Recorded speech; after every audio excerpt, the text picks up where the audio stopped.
It's Michael Hollands for Sound of the Movies. Today I have the pleasure to be joined by Grammy Award-winning composer Lorne Balfe, whose new album for the motion picture Pacific Rim Uprising will be released physically on April 6th and digitally on March 23rd. The film, produced by Guillermo del Toro, among others, and directed by Stephen S. DeKnight, who gave his feature film directorial debut, will hit theaters on March 23rd. Welcome, Lorne. Thank you very much, Michael. Thank you for having me on the show. Yeah, sure thing. Thanks for joining me. Lauren, first question. Pacific Yeah, Rim yeah. Uprising is the sequel to Pacific Rim, which was released in 2013. How did you get involved with Pacific Rim Uprising? I got involved with it because I know Mary, parent, one of the producers, to do with it, and that's really how I got involved. Like any other film, normally there is some connection, and I had worked with Universal before, and I got the call as one does, thankfully, in life, and then I met with Stephen, and then I started writing some themes, and thankfully Stephen liked them enough to bring me on board. So that's the brief journey of it. I understand that there were quite big time constraints. How much time did you actually have to score the whole picture? Um, well, quite a while, probably about the normal amount, 3 months. Um, How many minutes of music did you average? Was there a certain demands, like you have to write at least 2 minutes, 3 minutes a day? Oh boy. I think I think I've stopped thinking that way now because the problem is that I think sometimes when you sit down and if you know you've got to do so many minutes a day, you can very easily write an hour of music a day if you want. It's not going to be very good music, but it is technically possible. So I think some days it always depends on the schedule. If you've got to get a movie done in 2 weeks' time, then yes, you have to be writing 20 minutes a day, really. But I think some days the hardest part of it is always the beginning, and that's writing the themes and trying to create the voice and the musical vocabulary of the film. So that's at the beginning. Sometimes you end up really some days just generating nothing, which is fine. If you have that luxury and you don't generate anything, that's okay in life. But I think sometimes you're writing more minutes because obviously the picture is changing constantly, so that what you wrote on Monday, by the following Monday, it could be absolutely pointless because the scene has changed. So you have to write the same piece of music again. So every day is totally different. How did you communicate with the filmmakers on Pacific Rim? Um, did you have lots of inputs, also regarding spot and tell sessions? What was the process like here? Yeah, yes, a lot. I think it's always very difficult when you're making a movie that's a sequel. It's never ever easy because I think that the fact that it is a sequel, there is this connection. Now the thing to me with Pacific Rim Uprising is it is a sequel, but it's a standalone story. So you don't necessarily have to look at it as a sequel because there are different characters. It's a different period of time. So it is part of that family and that storyline, but it's a different path for these people. So it is. You talk a lot about, well, how much are we going to use from the past and how much are we going to create that's new. And I think that the good thing about it is that musically we were able to start afresh, and it didn't have to be that connected thematically to the original.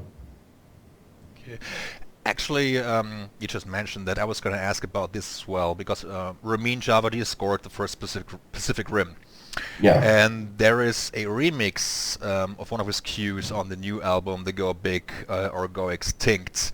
yeah. So, was it a very kind of conscious decision to kind of just write new material and just have a remix as opposed to kind of incorporating more of Ramin's themes?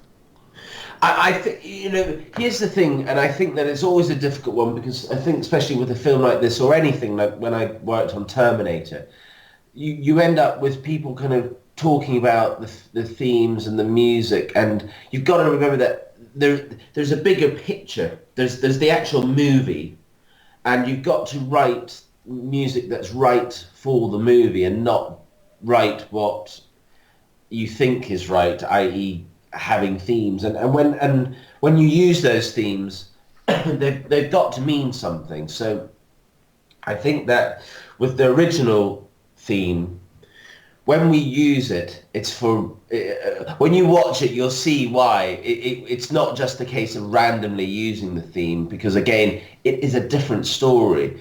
But when we do use the themes, it's purposeful. So it means something to the actual story, and I think that's what you spend a lot of time talking about in spotting sessions.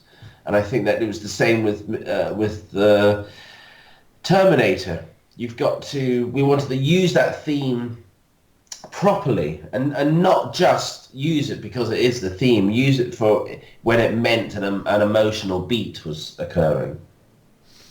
That's a very good point you're making here because the music needs to be psychologically linked to either a scene or a character. So it's, yeah, like you just said, It, difficult. yeah.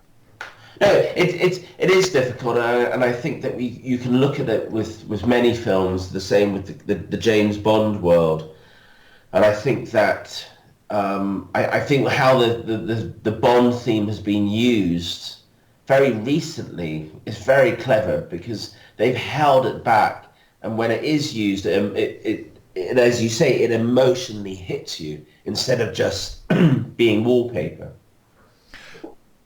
Absolutely, because there is sort of kind of, in terms of James Bond, there might be some sort of danger to use the theme uh, too many times. So there is a frequent use of the theme, and the audience might find it distracting or boring or whatever. So you need to find the right, kind of balance to that. Yeah. What do you think was more time-consuming on Pacific Rim? Coming up with the themes and motifs, or programming and arranging all of those massive synth sounds that you used? Uh, oh, I think, oh, I think that they're both as hard as each other, and I think sometimes you've got to separate your brain because I think that writing the themes sometimes the themes will change also because you get through the process and maybe halfway through the film you actually have a better idea for that character. So you have to kind of modify the theme. So I think everything has got the same amount of um, pressure and time spent on it, and I think that with the movie, we knew that there was going to be a difficult blend of orchestral and also being electronic, because I think that it's very difficult when you've got these large characters. I think that what you start doing, and again, this is one of the difficult things of writing with visual effects, you don't necessarily see the finished product when writing. And I think one thing that we realized early on is that when writing fast music with a lot of busy orchestral colors, it began to actually make what was on screen small. And I think that by experimenting, we found that by slowing the music down and having more depth to it and more width, you were able to sit back and enjoy the size of these Jaegers and robots, and the grandeur of it took over. So it's experiments like that occur, and then that was halfway through the process, and then it was aha. So then I had to go back and rewrite a lot. So a lot of experimentation's constantly happening.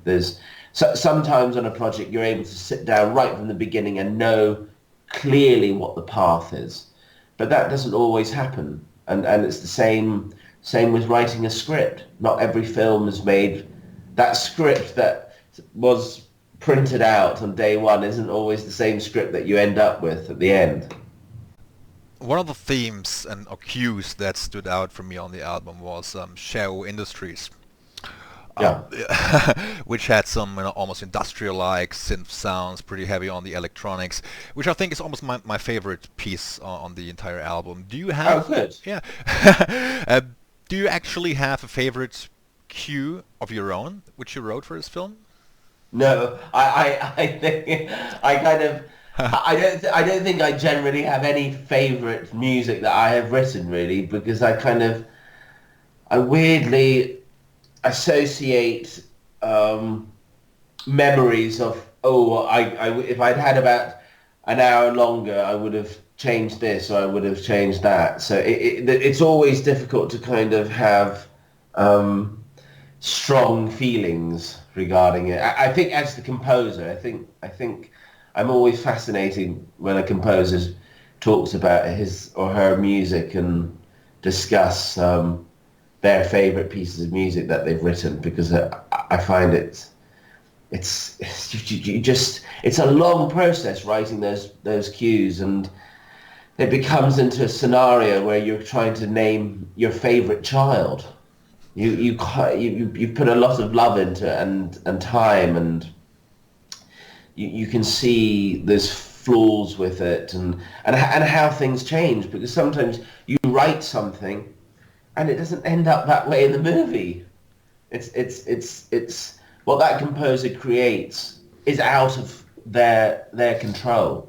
As soon as it's written, things change, and when you watch it in the movie, it can end up being totally different. The scene can end up not having the melody that you wrote in it, because they may have felt that it intruded with the dialogue.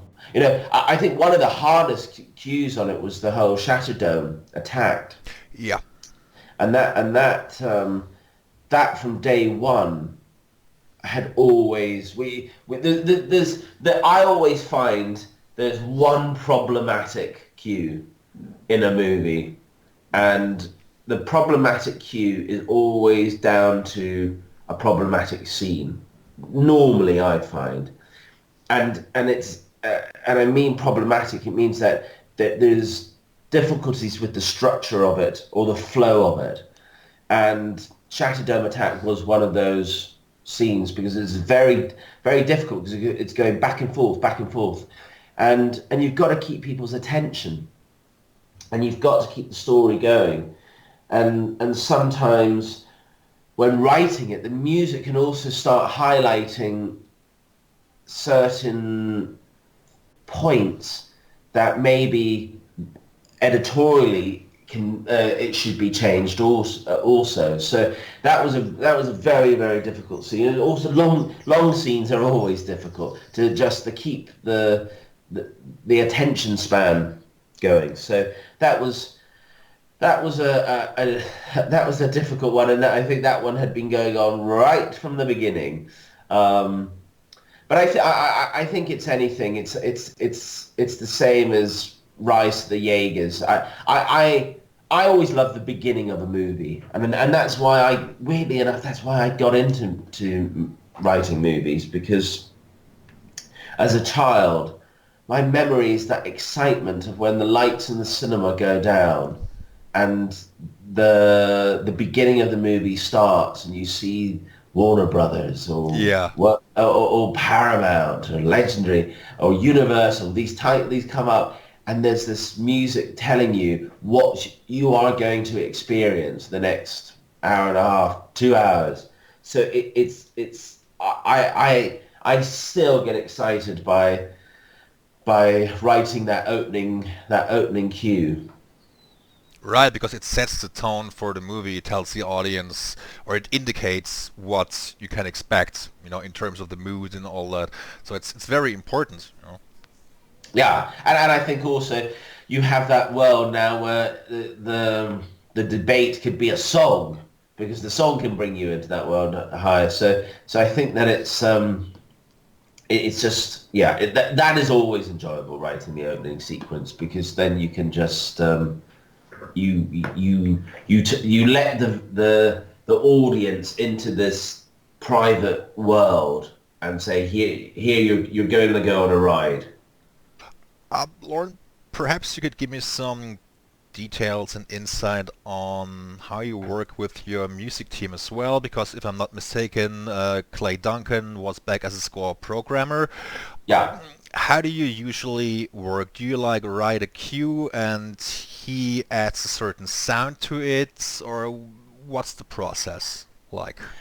The process is that there is never there's never one plan when we're working on something. I wish there was because it would make things a bit easier.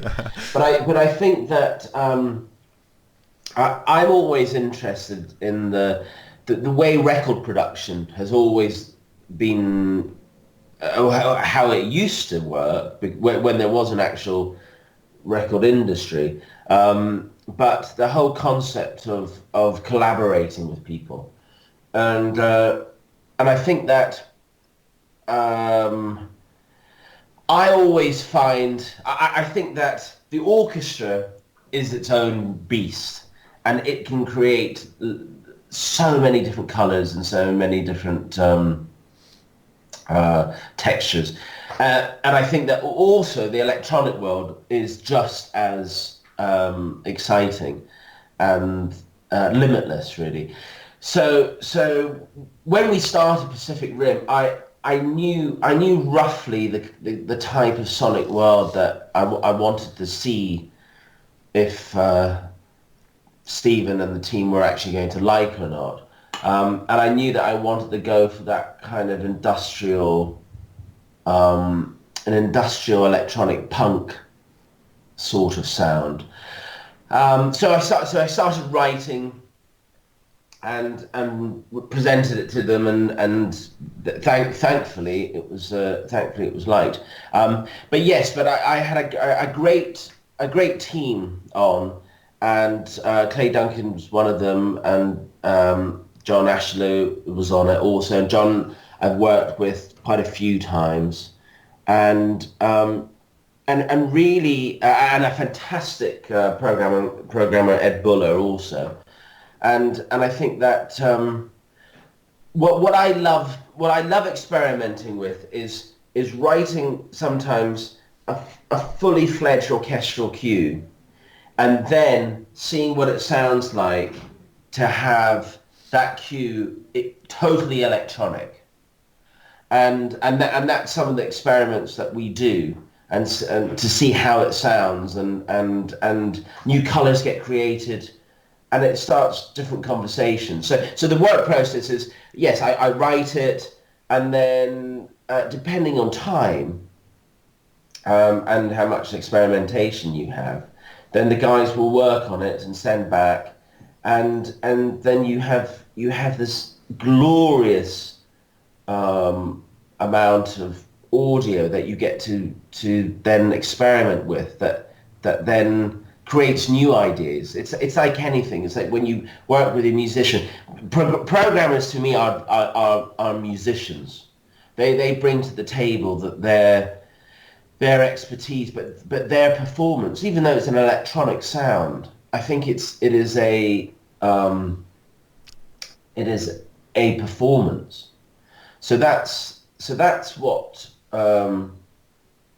goes on with the synth program, or whatever the technical IMDb page is. But I think I always think it's just more. It's just more than just the word programmer. It's when you get into the world of synths, the way what sounds can be created, and also I think when you're working on a project, sometimes you want to get the best people you can to work on it with you, and they are John and Clay and Ed are some of the best in the world. So to be able to work with them is just amazing.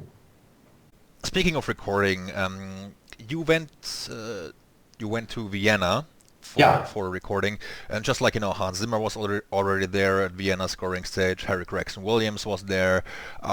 How did you experience your time going into Vienna and work with the whole team and the facility? Well, I've been recording at Vienna for years. I think I'm trying to think the first time I recorded there. Maybe 3 years ago. Years. It sounds a long time. 3 years ago. Three or 4 years. Um,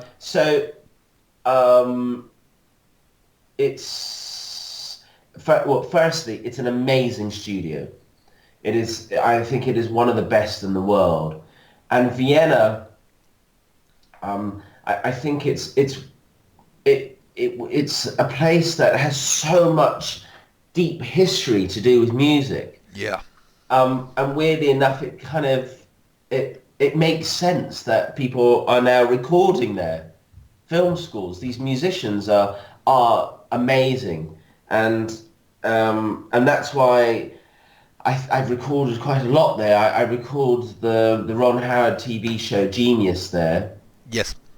and gosh, I've a long list of projects that I have recorded there, and it's just an amazing sound and just top-notch musicians.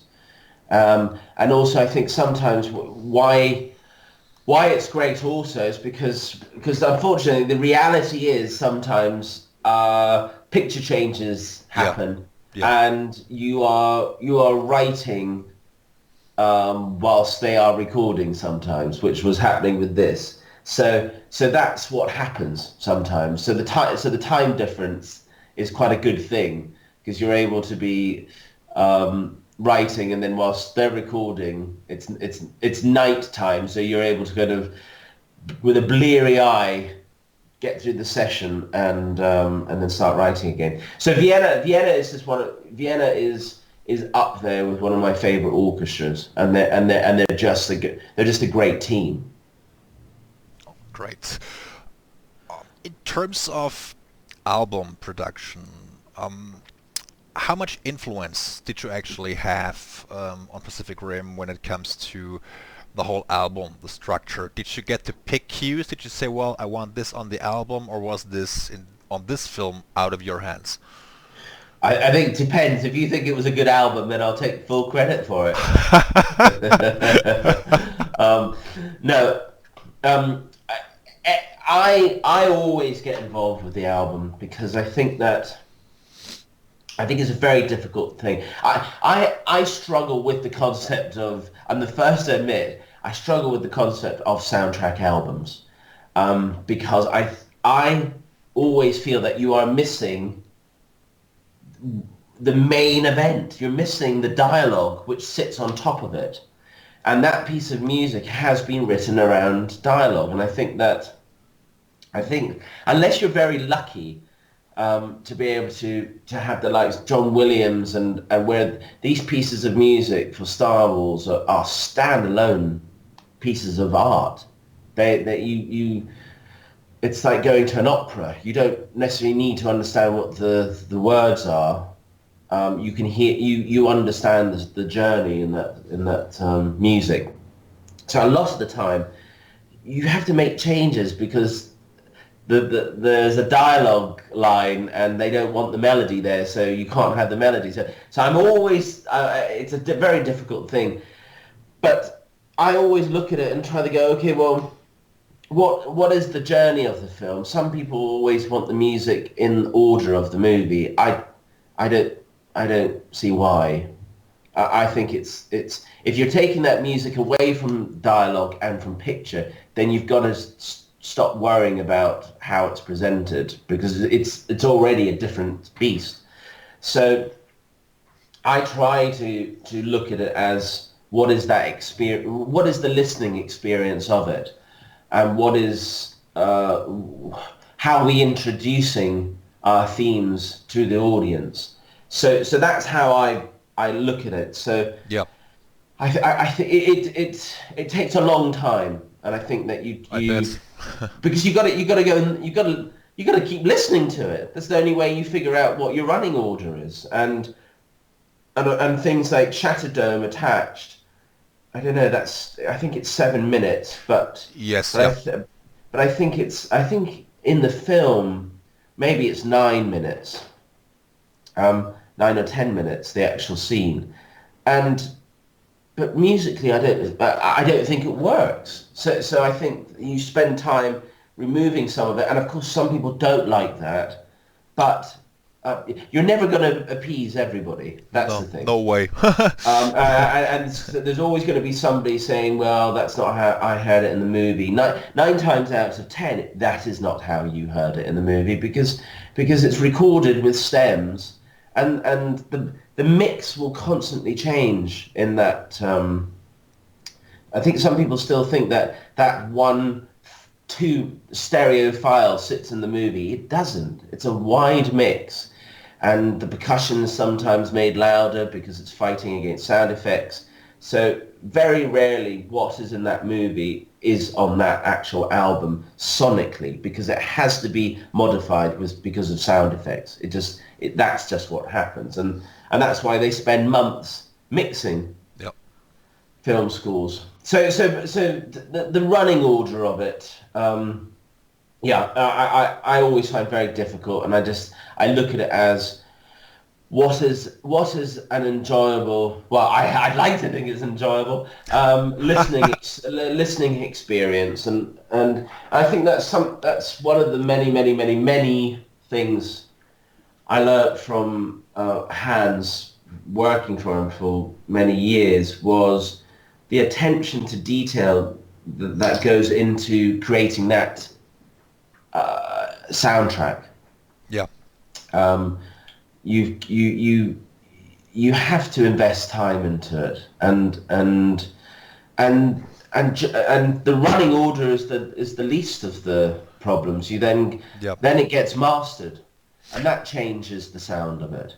So again, that what is getting mastered there is not it was not used in the movie. It's a different beast. Totally. So so yeah, you want to be able to sit and close your eyes and feel this journey and feel that experience has been that movie.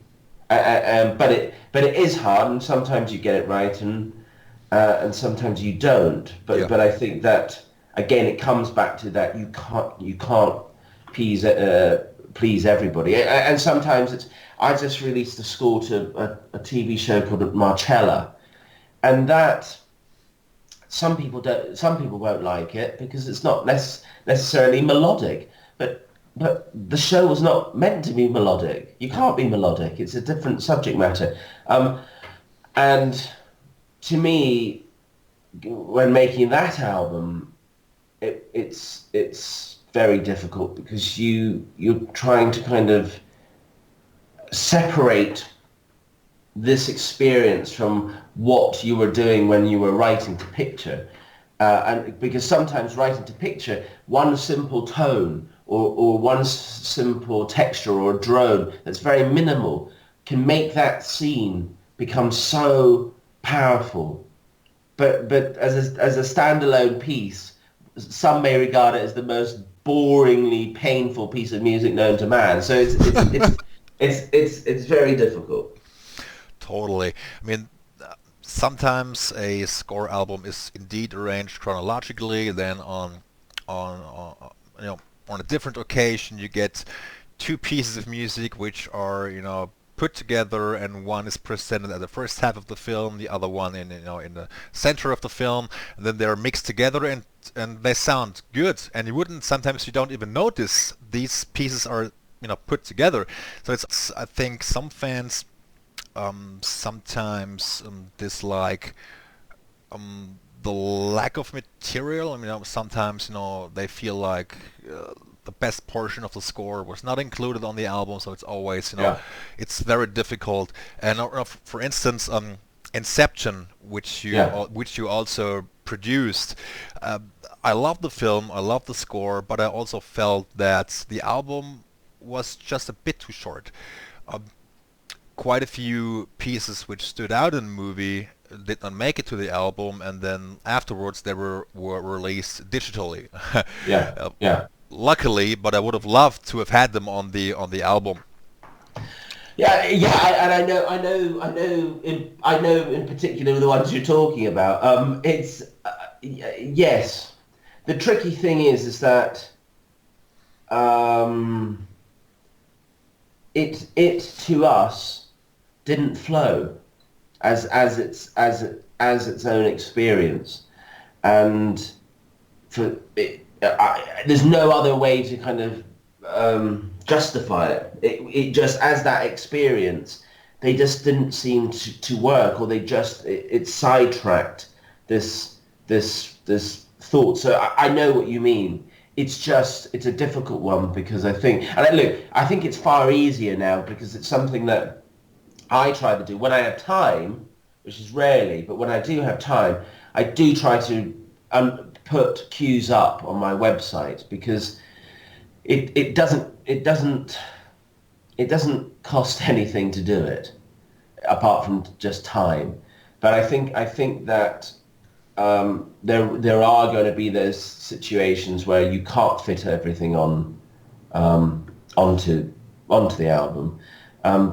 But it is good if you can try to upload it so that yes, people can enjoy it also. But I know what you mean, and I know the cues that you're probably thinking about. But to us, it just didn't.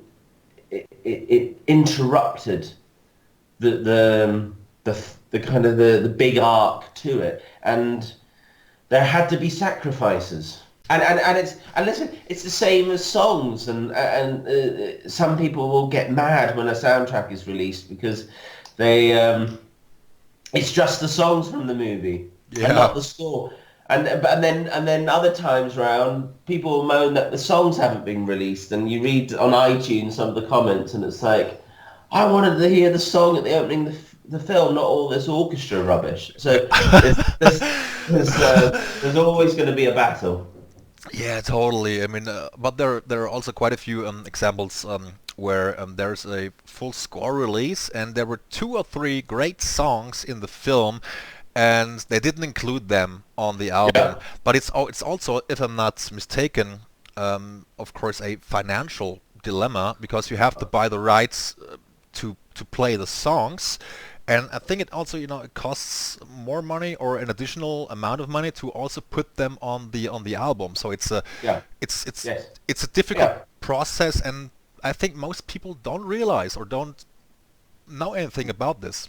No, no, it's very difficult because it's a different deal and it's a different contract, and it'll be owned by a different record label, and you can't just go and make your own mixtape. It's far more complicated than that. You have to be able to, and songs change. That's the other thing, is that sometimes songs don't make it into the movie, and sometimes they do very last minute. And I've lost count how many times I've written a cue, but maybe a song has replaced it, or vice versa. There has been a song, and school managed to work better, and so that happens. But yes, it's sometimes very difficult to, and also on the other hand, I think you start looking at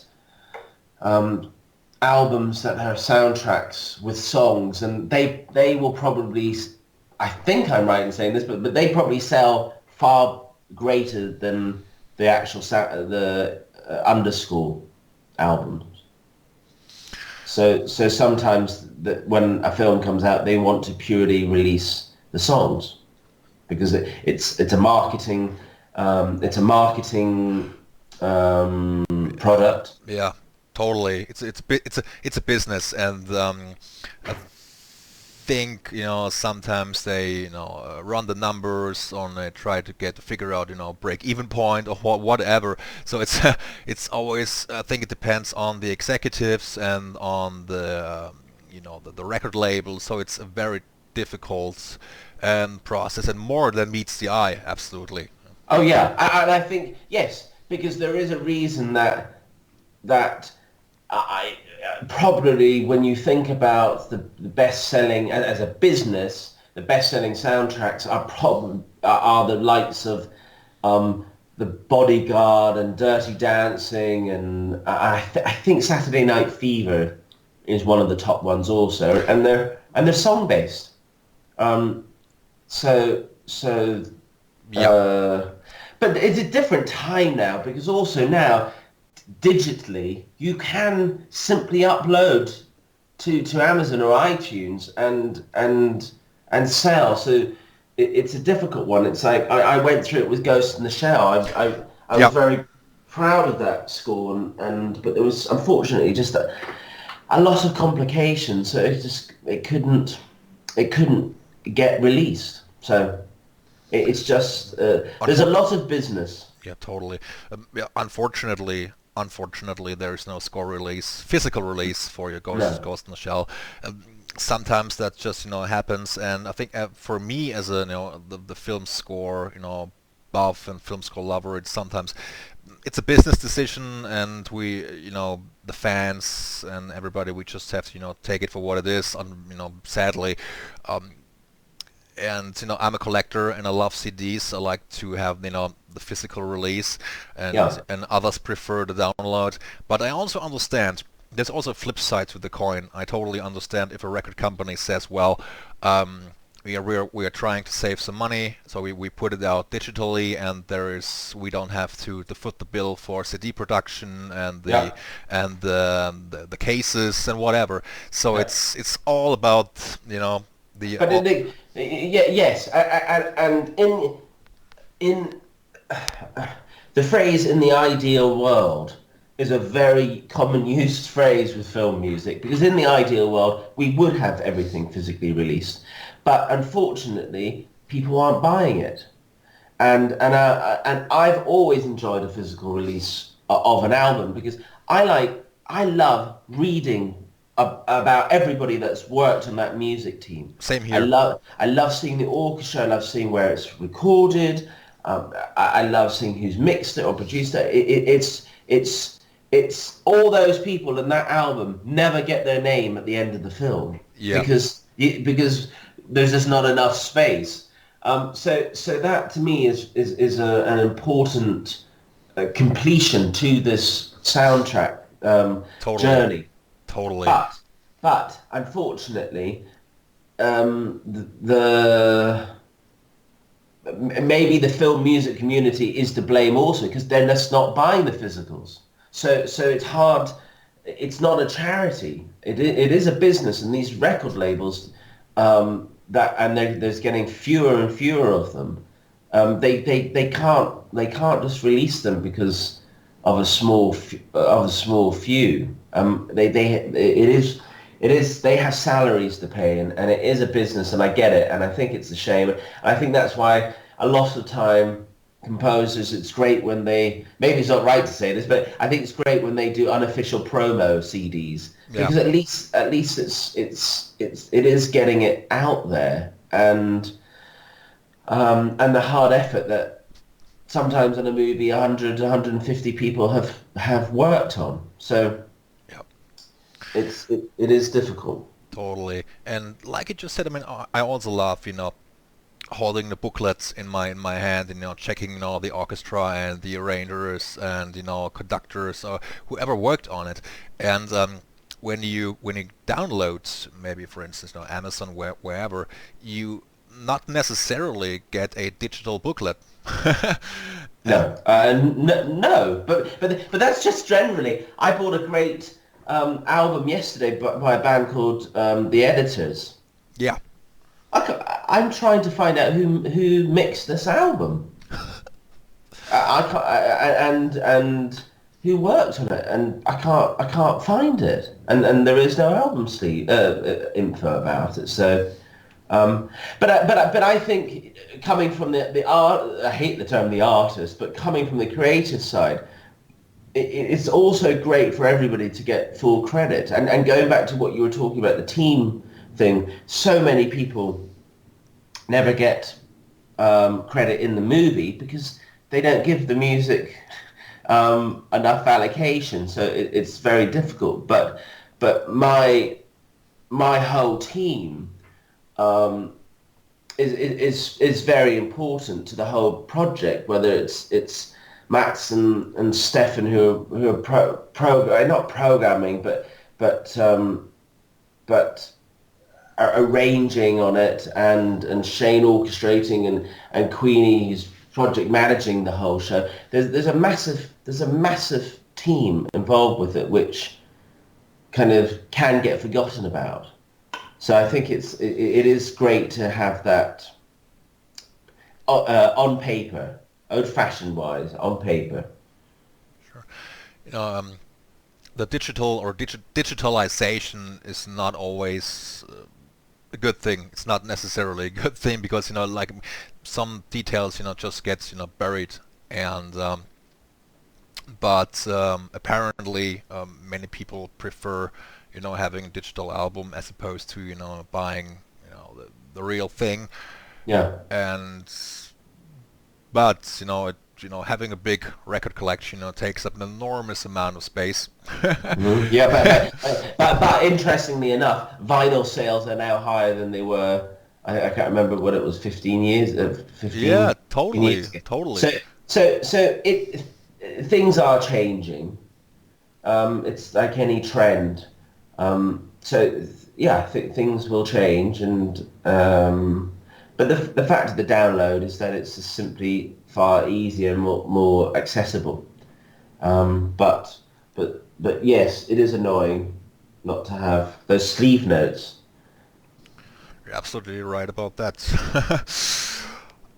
Okay, Lauren, about Pacific Rim, are you entirely kind of satisfied with the result, or do you think had you had more time, you would have tackled some scenes differently, some sounds differently, or composition-wise?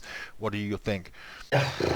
I don't think I think time wise was was was the norm. I think that sometimes if you have more time, it makes you tamper more, and thus it kind of doesn't make things necessarily correct. I don't. Who knows? Because the fact is that you could sit there playing with a Moog and the envelope on it for days, or you can stick with what you worked on for a couple of hours. It's just one of those things. It's the same way as when you analyze that piece of music. It's could you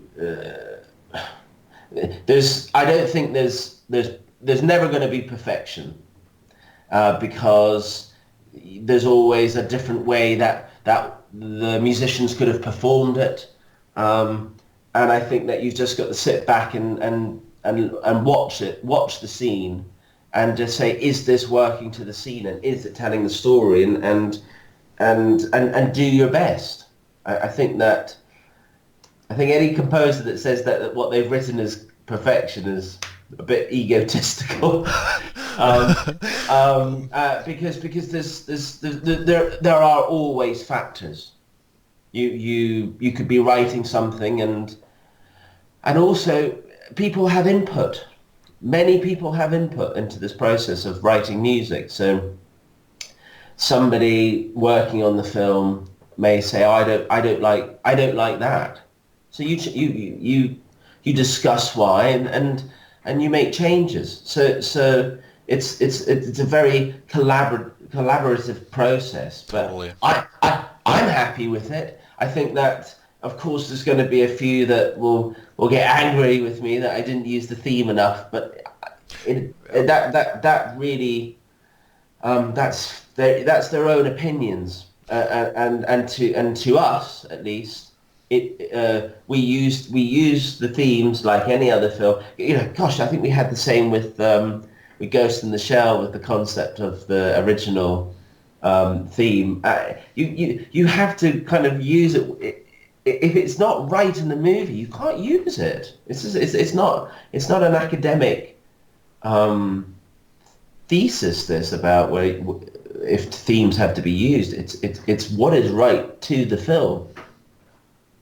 Absolutely, and it's very collaborative. I mean, I often, read statements online by fans, or, saying, "Well, I think the composer could have done better here," or "I didn't like this and that." It's, the piece of music you hear in the final film is not necessarily what he or she came up with, but as you just mentioned,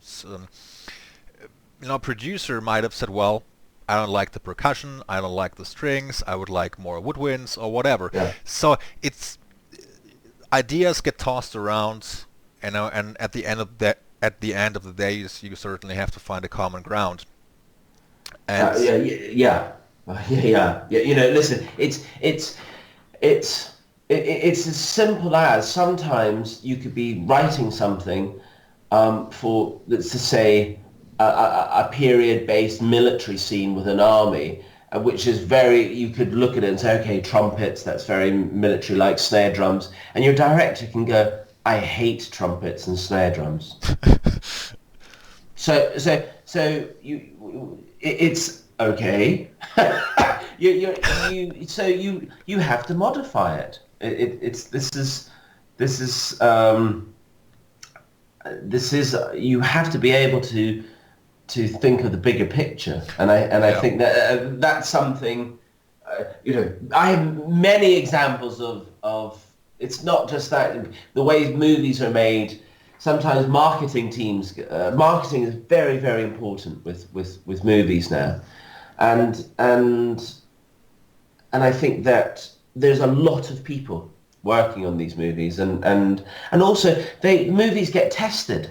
yeah, And sometimes when that score is heard in front of an audience, it can be destroying the film, and it can make it feel just a different thing. And that's why there are, I don't know if there's more, because I think it's always happened. Scores have been replaced, yes, and it's a hard one, but I've been on the journey. I've had it to myself, and it's part of the process. There's if it's not working, it's not right. And some people say, I think it is Air Force One. There's two different schools for that have been released. Air Force One. Yeah, and people will say that, well, I prefer the rejected school. Yes, you may prefer it, but was it good for the movie? And that's what really it's about. Totally. It's And yeah, Air Force One. I think there are Jerry Goldsmith rescored it, and Air Force One. I think it's a great score, and yeah, I've come across several comments of people saying, why wasn't the original score by XYZ, Yeah. still in the picture? I think it was Randy Newman actually who was Yeah, yes. originally attached, and then his score got tossed out, and then Jerry Goldsmith came in and he had even some help on that, and then some of the cues, I think Joel McNeely wrote them, and his cues ended up in the picture, and it's yeah, I think it was a bit of a a mess here, and lots of time constraints as well. Yeah. But it happens, and it's always happened. And I think that it's not necessarily, it's not personal. No, Um, and I think that's just it's a difficult thing. I've had it when the score's been rejected, and it does, look, it does hurt, but to- there's a bigger picture here. and and it was either the wrong direction or or it just went down the wrong path, and it just wasn't right for the movie. So it's Yeah, just what happens.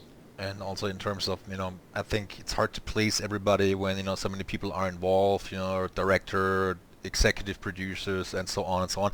So, but it's also, I think you can write an 8-minute piece which totally works for the picture, and everybody says, well, I love that, and somebody else comes along and says, nah, I don't. I think it's too classical. I would like a more hybrid approach, and then it gets tossed out. Nevertheless, and it's when it gets so much input, I think it's really hard. But yes, listen. If a composer once was talking to me about the process and just said, I hate feedback and I hate having to do all these fixes. Now, if you don't want to do that, just go write concert music, where basically you get paid to write a piece of music and then that's it. Yep. But film and TV and game music is a different journey. You're really working as a very big team. Totally. And yeah, it's very collaborative, and of course, any composer is there to enhance the picture and to write great music. But like we pointed out before, you simply have to find a common ground here. And if that means, a couple of cues get rejected and you have to redo them, then it's just the nature of the beast, I'm afraid. And listen, sometimes I've had it very recently, rewriting a cue multiple times, and it's hard work. And listen, and yes, and you know what? For every change that I've had to do, or every rewrite I've done, I totally agree. It is far better to this film than what I had originally had, and that's the point in it. I think as film music tends to be, the majority of the time, tends to be sort of the last part of the process. So you get brought on. Now, that script was written years ago. The casting had happened years ago. The filming process took a year. So it's very difficult for that composer to just all of a sudden enter 4 or 5 months before the end of the movie and go, this is what the movie represents. Here you go. That's very difficult because that director has been sitting there sometimes, I think with 12 strong. That the concept of making that into a film had been there for, I think, 4 or 5 years. It's a long time. Yeah. So to all of a sudden appear and go, here's your music. No, it's not that easy, but it's fun. That's the good thing about it, is that I do think that's why we are. It is so special, film music It is. and game music, and I think that game music also now is getting more recognised, which is a great thing. Absolutely. Lorne, what are you currently working on? Can you disclose any of that? No, I can't, Okay. thankfully. But it's pretty exciting. It's pretty exciting, and it's just it really is. It's weird. It's like when people say, "Well, what's your favorite project?" I can never say what my favorite project is because each one. It goes back to like describing what your favorite cue is. It's a difficult one because you give 100% to it, blood, sweat, and tears, and it's very difficult to kind of start rating things. And sometimes you have a horrible experience on it, but you may have generated great music, but you have that memory of the hard journey. So it's a difficult one, but no, I'm very blessed to be working on a fantastic film, and at the moment that's amazing filmmaker, and it's I think the good thing about the very fortunate position I'm in is to be able to work with great filmmakers. I think I had a great experience with Hans, being able to the luxury of meeting all these people like Chris Nolan and Ron Howard and just seeing how they work, and now being able to work with the likes of Michael Bay and Chris McKay from Lego Batman. It's just great fun. Yeah, Michael Bay, you scored. 13 hours. I do a lot of Yes. military films with numbers in them, you see. So I get 12 strong, 13 hours. I'm looking for something with 14 at the moment, but 13 Hours was also just released digitally, right? ooh, I don't know. I know that I know that it. No, I know 13. No, 12 strong recently came out. The 13 hours. I think we did that about 2 years ago. Yeah, that was a quite a 12 Strong was released, recently. Yeah, Yeah, the film. yeah. Yeah, it's a difficult one because again it's very like 13 hours the subject matter to do. So I think that movies like that really seem to be watched in America, and it doesn't necessarily get the same release in the rest of the world. I think 13 Hours is one of Michael's. I think it's one of his best films. Absolutely. Visually, visually, it is just stunning, and I think it's a great story. But I think even when it got released in Britain, I don't think there was many cinemas showing it. So it's a difficult one. Lauren, is there anything else you would like to add? Oh gosh, how long do we have? I could talk about politics or anything else. No, I don't have anything to add. But thank you very much. It's been absolutely a joy talking to you. Yeah, thank you very much for taking so much time out of your schedule. We've talked for 60 minutes now, and I really highly appreciate you taking time to join me here, and it was a real pleasure. Well, listen, I appreciate the fact you and your listeners are supporting soundtracks. So that's most important, really. It's the least any of us can do is to kind of talk about the process, because I think quite a lot of the time, I think composers are pretty lonely a lot of the time. Also, I think they sit in a room 18 hours a day. So it's like a zoo. When we get out, we're appreciative of it. Right. You're now in the UK. When are you going back to LA? When? Yeah. Oh, I don't know. Uh, I don't know. I work back and forth both places, so it's um there's it changes every week, unfortunately. so lots of traveling for you, yeah. Lots of traveling, but then weirdly the world is very big, but it's very small. Like on Lego Batman, I was writing it, and we were living in Sydney, and that was fantastic to be able to move there and write and record there also. So it's great to be able to work, and it also lets your brain think differently. It's great to Totally. experience all these different places. Different inspiration, different environments. Yeah, So I'm also very receptive to that as well. I need to sometimes just get away and experience something new. That's very important, I think. yeah. Well, yes. I think the same surroundings makes you think the same, and I think the interesting thing. I think, listen, whatever the profession is, I think you've always got to keep evolving.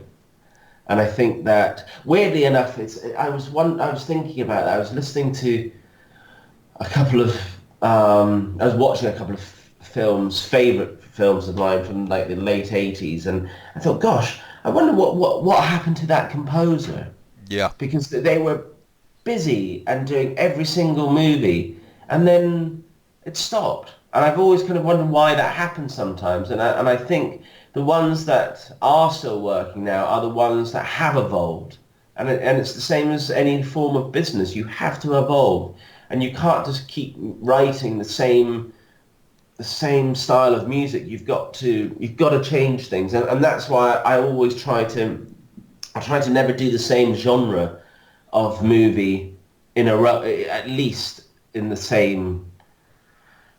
I try not to do it in the same year. So it's the same with animation. I try to do one a year, because I think that it's good to be able to do something like Lego Batman and then do the exact opposite, like The Crown, because it lets you just think differently.